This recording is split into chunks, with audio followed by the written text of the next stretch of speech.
Hey guys, welcome to the first side quest episode of the Massive Encyclopedia, where we talk about a couple of things we couldn't get into in this week's main episode. This side quest is going to focus on secrets and the part titles so far in the book, House of Beasts and House of Wind. Rev, why don't you get us started on secrets or book parts? I'm going to get us started with secrets.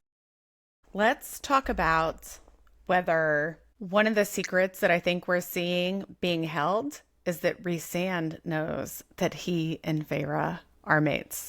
Don't ask me this, because it changes by the hour. I'm going to go with my answer from last season. Yes, I think that is what he feels when he stumbles last season. And I think that is why he's so adamant about helping her. I think if he did not feel that mating bond, he would be more inclined to just leave her be or not push her to get her powers. But I think also he is putting her through certain tests to make sure that that the mating bond, chose correctly, but also that she's willing to do these tests. So I think he does. And I think it's a secret he keeps through the whole book. Until the end, obviously. Since you introduced the topic, talking about her powers, what about how many people keep secret from Feyre the powers that she has? Like, especially Tamlin, like, not just keeping secret the powers that she has, but also he's like being very withholding from her and keeping secret like how to control these powers, because he's so scared that if they start training, that someone might come to Springcourt and see them, and then she's going to be training with these different powers, and like teaching her how to control these powers is also something that should be held secret from everyone else in the world. It's secrets on top of secrets on top of secrets. But I think the other side of that is he tells her secret to Ianthe. He tells the secret of her powers to the High Priestess. It is so telling about his character, that he doesn't want to explore her powers. Lucian wants to. Lucian has tried multiple times and has told her, I'm trying. He's going to say no, but I'll keep trying. He can see what has to happen. But Tamlin is refusing to let her secret out, let their secret out, except to Ianthe. I think that was a huge breach. And I almost wonder if that's one of those character points where Feyre, a healed Feyre, if you will never forgive that moment. Because if I recall in the chapter chunk we just read, she thinks, I hadn't wanted to tell her, but Ianthe knows. Okay, so I have two branches we could go from this. The left branch is Ianthe keeping secrets about all the people that she wants to hook up with, or that has tried to hook up with. Mm-hmm. Yes, exactly. Or the right branch is not only is Tamlin trying to keep her secrets, but combining with Ianthe and being like, we can keep this secret together. But he is now trying to protect her, quote, keep her secrets, quote, from the other courts. Is he actually keeping this secret to protect her? Or is he keeping this secret to make himself more powerful in the end? Do you want to go left or go right? Where do you want to go? Let's go left. Let's go with Ianthe. Because we're going side quest. We have directions. Right. We can go right or left. I feel like Ianthe is going to be the shorter answer. I think the fact that we learn later on in this book, I think it's the next chapter chunk, we learn that Ianthe tried to hook up with Rhysand and he wasn't having it. But in this chapter chunk, the way she's talking about Rhysand, how he shouldn't have any more power. He's already powerful enough. Maybe we can get rid of him. I think she is a woman scorned. And I think she went to the next best thing, and she went to Tamlin, and now she's feeding him. She is feeding into his ego of, you could be the most powerful High Lord because look at your wife. Then she knows that Tamlin now has a wife, so she has to go to the next best thing, which is her trying to hook up with Lucian. But he has a wife who has all of the powers of the High Lords. By putting herself in a little trio with Tamlin and Feyre, she is partially in this power bubble. But now, potentially, Tamlin is going to be the most powerful High Lord because of his wife by extension.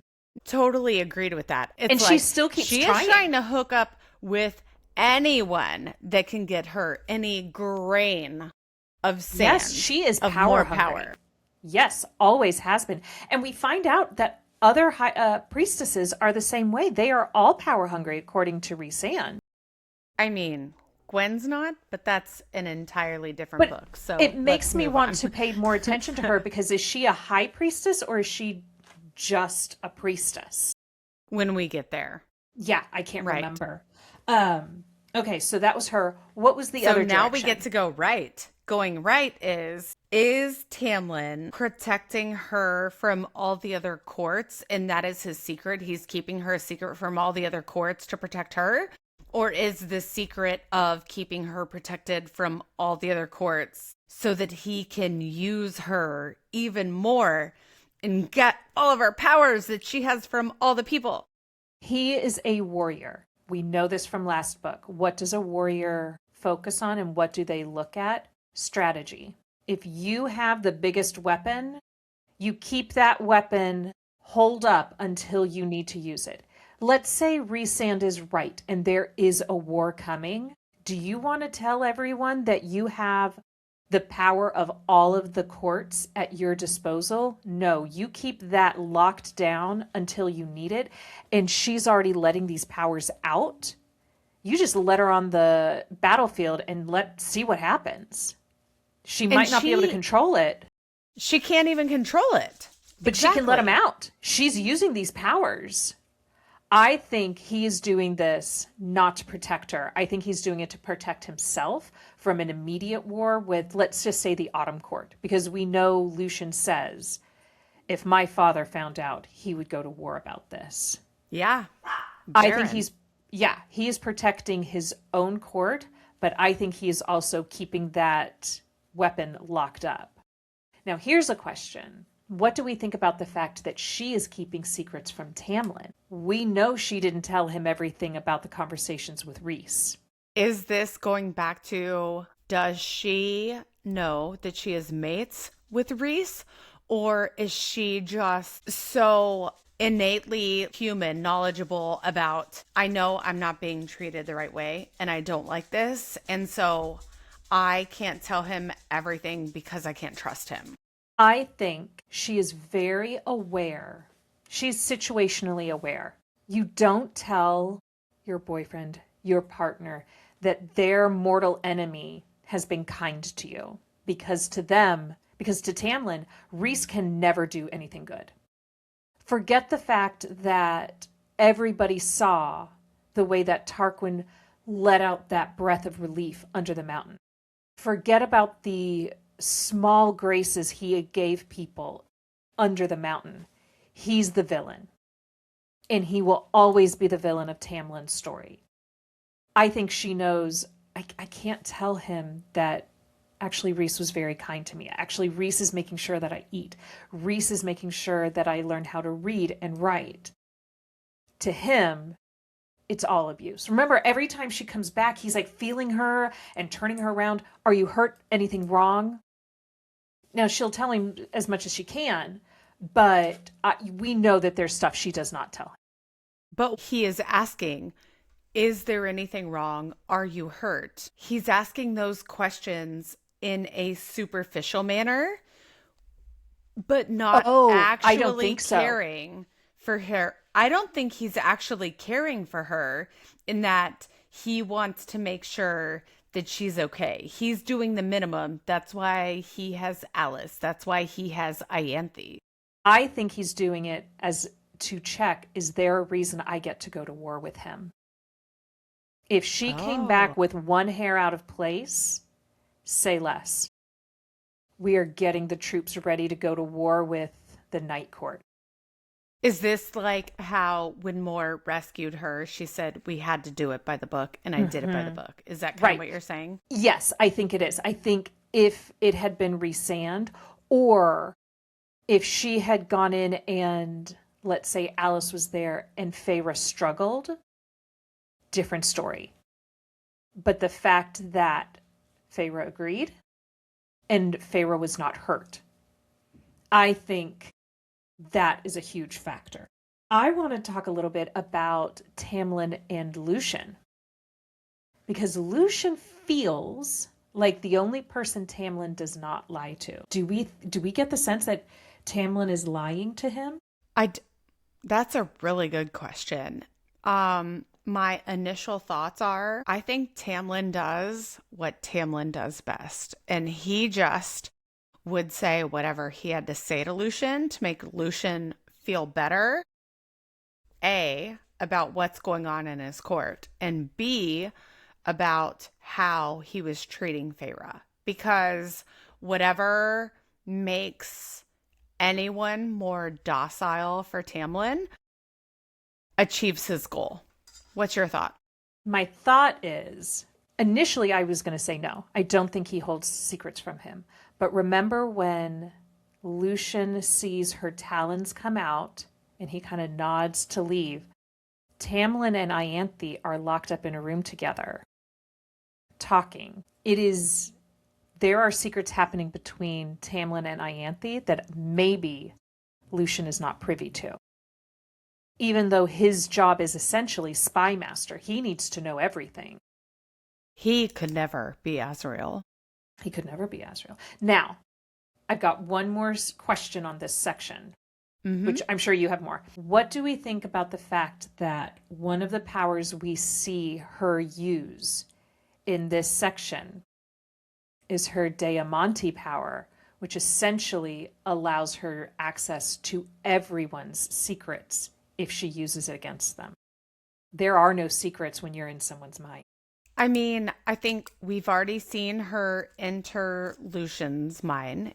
Did she actually enter Tamlin's mind when that one night they were having sex? The protect. Protect.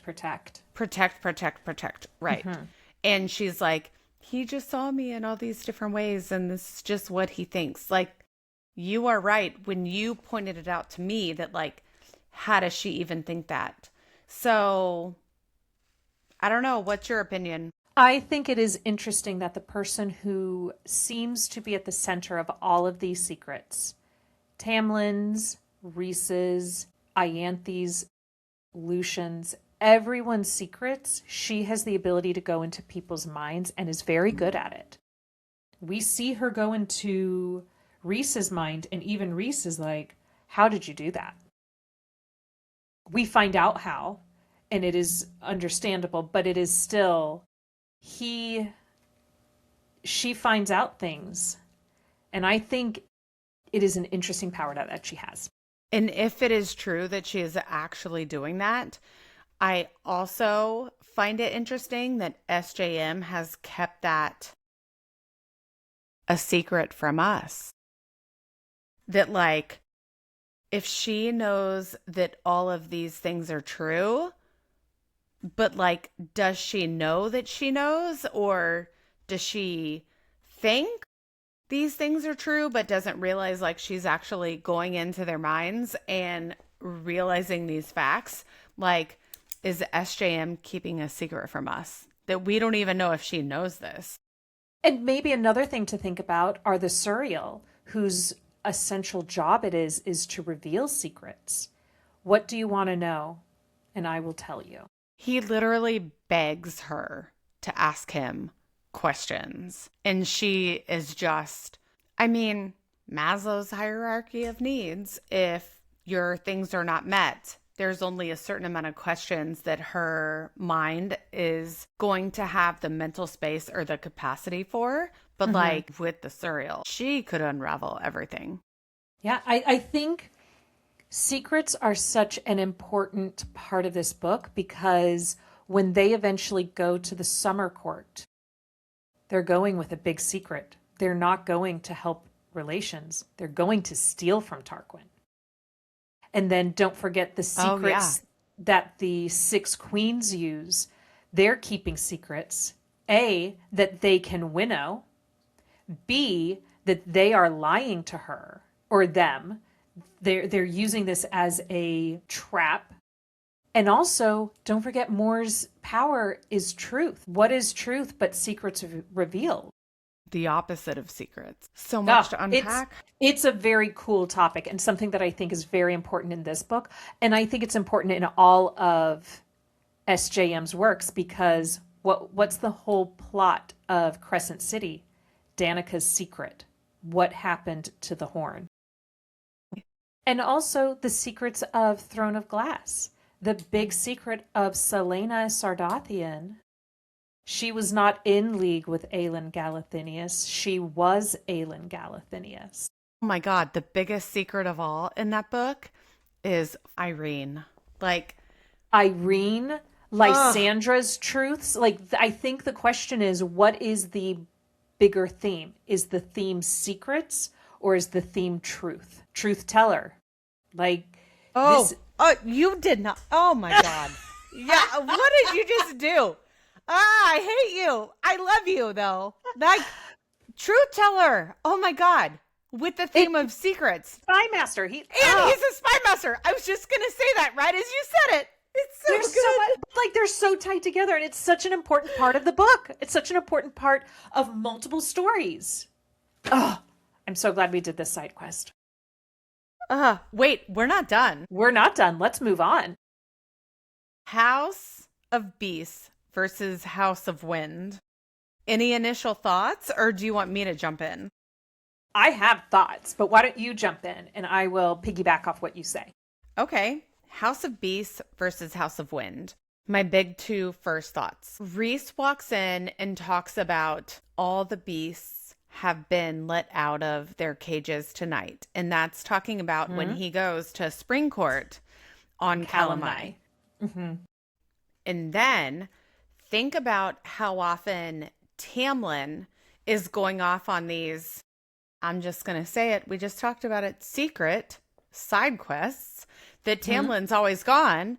And a lot of it is referred to as there's like all these other beasts that are invading Spring Court. So why does Spring Court have so many beasts and Night Court doesn't, or Valeris? Is it because Rhys kept Valeris a secret? Oh, so, sure. I mean, he says just it in tie there. in House of Beasts and House of Wind and secrets, and I have so much more to go off on it. He says in it, none of Amarantha's beasts knew about Valeris. So I think that it's tucked away, nobody knows. But going off of what you said, not only is Tamlin going off on all of these hunts or all of these invasions, during book one, how many beasts and dark creatures come into the Spring Court? We've got the Puka, we've got the Naga, we've got the Bogey. Weren't there like 2 or 3 other ones? They are constantly coming in through the wall. Well, but the Surreal was not creeping in. The Surreal she was hunting the Surreal. That's why I didn't specifically mention that. But the Surreal was there, and it is technically a beast. Yes. But like, I think it is a house of beasts. That's where all of these Amarantha's dark creatures are, and there's more that we don't hear about.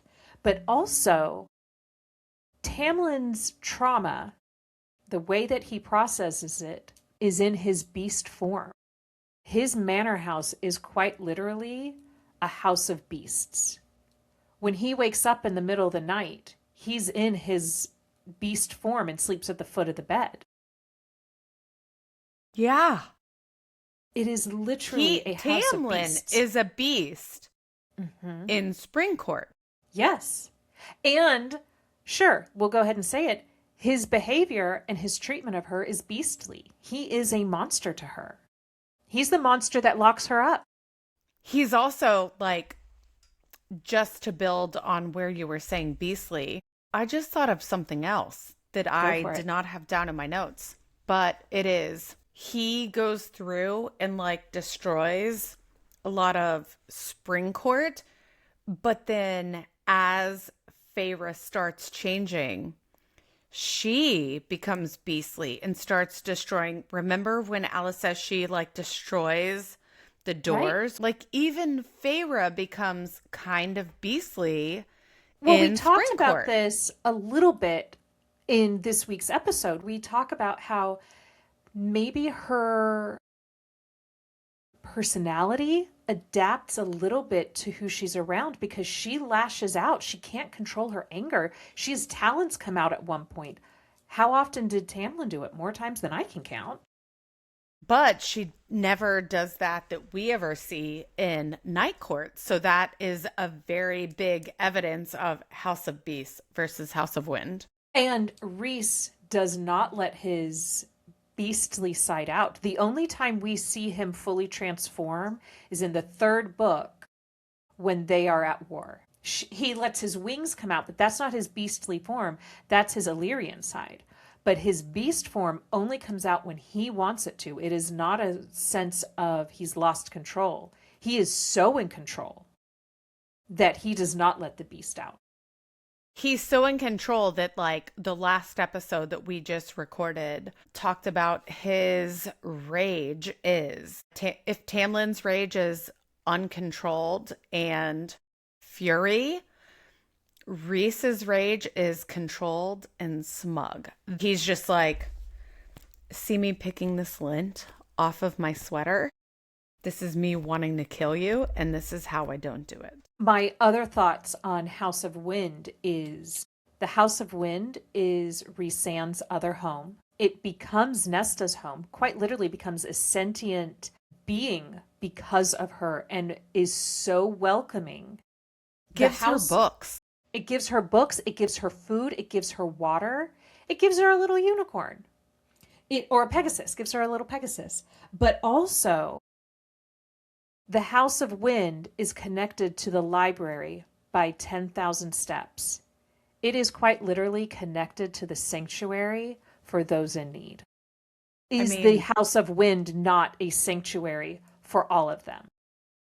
Here's the thing that I told you I wanted to tell you, but I couldn't tell you until we got on here, and I just have to read it from my notes. House of Wind holds the Court of Dreams. So if the Court of Nightmares is below, what do we call that house? And I said the House of Depths. And that just ties into Zelda, Tears of the Kingdom. And we're on a side quest. That's what we're doing. I told you I just was going to tie it in. And like, that's the only thing I wanted to drop in on you. I love it. I think that's all I had for the House of Wind and House of Beasts. I think it's really important. I'm excited for when we get to House of Mist and see how that all works in. But that will be in quite a few episodes. Great. I'm done with our side quest. Anything else? Me too. Nope. Nothing for me. So I guess I will see you probably, in like 3 days. But... Or 15 minutes. Or 15 minutes.